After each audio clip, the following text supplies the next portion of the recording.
আমাদের ইসলাম ধর্মে আইয়ুব নবী ছিলেন একজন আল্লাহর প্রিয় বান্দা, কিন্তু তবুও আল্লাহ তাআলা তাকে অনেক পরীক্ষা করেছেন, অনেক কষ্ট দিয়েছেন দেখার জন্য যে এত কষ্টের পরেও সে আল্লাহর প্রতি অনুগত থাকে কিনা।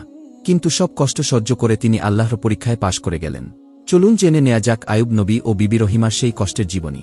গ্রাম থেকে বিতাড়িত হয়ে বিবি রহিমা স্বামীকে কাঁধে নিয়ে জঙ্গলের দিকে চলতে লাগলেন।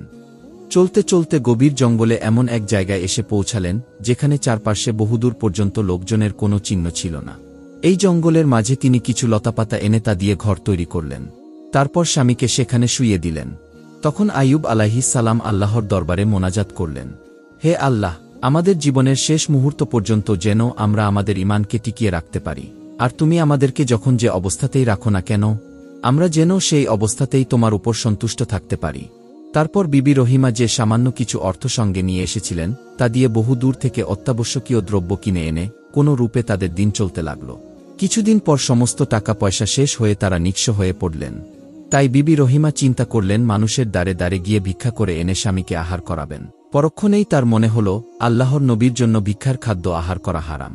তখন তিনি স্বামীকে বললেন, আমি গ্রামে গিয়ে মানুষের বাড়িতে কাজ করে কিছু উপার্জন করে আনব, আপনি চিন্তা করবেন না, সন্ধ্যার আগেই ফিরে আসব। আইয়ুব আলাইহিস সালাম বললেন, দুঃখে আমার হৃদয় চূর্ণ হয়ে যাচ্ছে।